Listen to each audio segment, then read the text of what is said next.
Imagine a world where you could have whatever you want. That would be nice, wouldn't it? Well, that's not going to happen. However, when it comes to goal setting, that's the promise that quite a lot of people are making. But there's a lot of people selling false hopes for a lot of money. So I'm not going to mislead you. I can't promise you that you'll get everything that you want. What I can promise is that by the end of this video, you'll understand more than most about what it takes to set and achieve your goals. And while you might not get everything that you want, you just might be surprised with how much you're able to achieve. You know, goal setting is one of those things that can really change your life if you approach it the right way. The problem is that a lot of people are making some pretty common mistakes. Now, the first mistake that people make is they aren't even setting the right goals for themselves. So let's do a little exercise. Take out a piece of paper and write down everything that you can think of that you want. Don't spend too much time thinking. Just write everything that comes to mind. Go ahead and pause this video, take a few minutes, and generate a pretty decent sized list. Okay, from here, a lot of people would have you start looking over the list that you just made and start determining the major and minor goals, the short-term and long-term goals.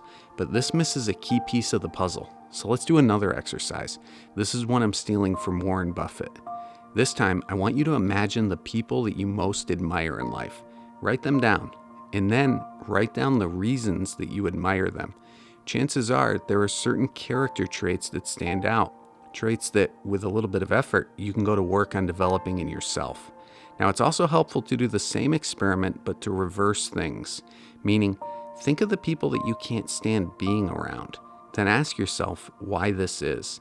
Again, there's probably character traits that stand out, and these are things that you want to go to work on eliminating in yourself. Now, what this exercise should do is help you start developing a vision of the person that you want to become, and that's the other piece of the puzzle. See, one of the things that I would always tell my students is it's always direction over destination. Set a direction for yourself first, and then your goals, the destinations that you're looking to reach, simply become milestones along the way. Now that you have two lists, compare them. Do the goals that you outlined in the first list actually align with the type of person that you want to become based on the second list? And sometimes they don't, because sometimes we want things for the wrong reasons. Maybe it's because we want to fit in, or because we like the idea of something more than the reality of what's actually involved in achieving that thing. Whatever your reasons may have been when you made the first list, they don't really matter. What matters is that you now update that list so that the things that you want are actually moving you in the direction that you want to go. Before we get into the second big mistake people make, if you're finding this video helpful, please subscribe to the channel and push that notification bell so that you never miss a video.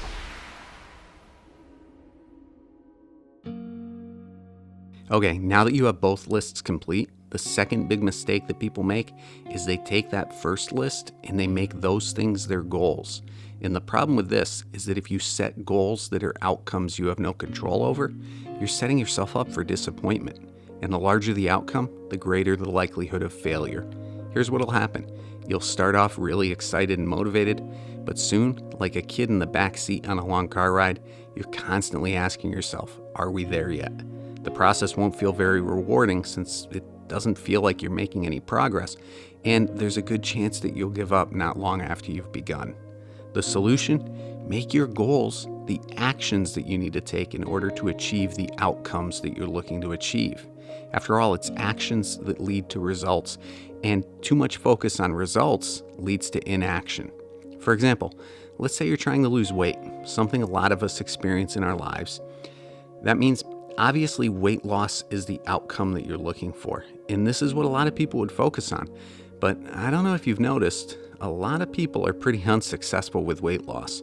So I recommend don't make this your goal. Shift your focus from results to actions, from outputs to inputs.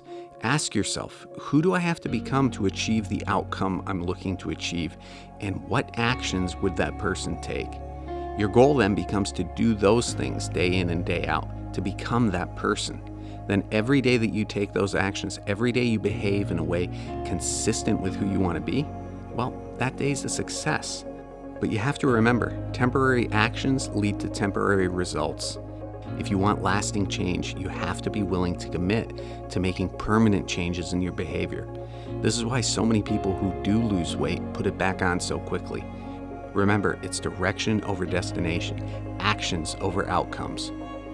When all of your focus is on the destination, once you arrive, you stop moving forward and you're not sure where to go next. Okay, in principle, this all sounds simple enough, but how do you know you're headed in the right direction? Well, you have to stop and take measure from time to time. And that leads us to the last big mistake that we're going to talk about today, which is mistakes with measurement. And these come in two forms: measuring at the wrong time intervals, and this could be both measuring too often or not often enough, and measuring the wrong things. So back to our weight loss example. It's not uncommon for someone trying to lose weight to find themselves stepping on the scale every day or even multiple times a day. And what happens is they really don't see much progress as they obsess over the scale. Also, this habit of daily weigh-ins makes the mistake that we were just discussing. It shifts focus back from actions to results.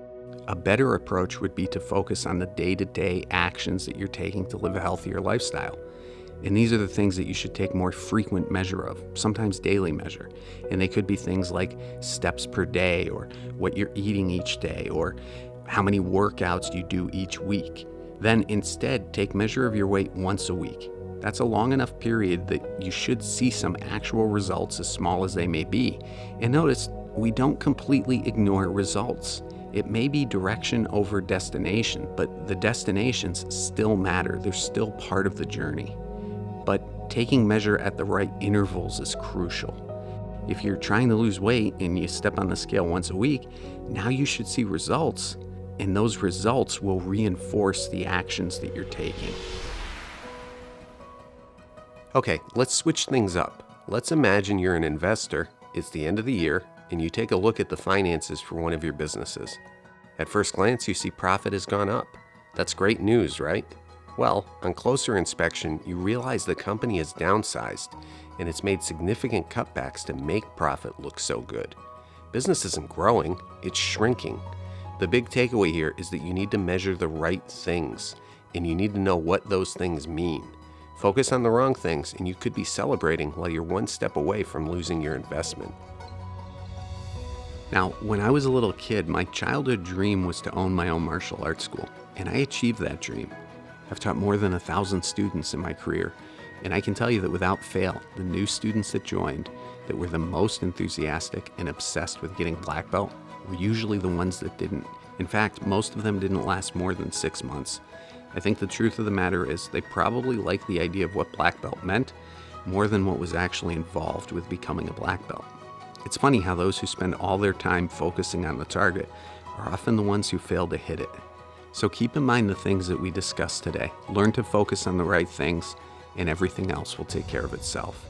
Of course, even when you are focused on the right things, sometimes it can still be a challenge to get started. So if you want some tips to help you overcome procrastination, check out this video next.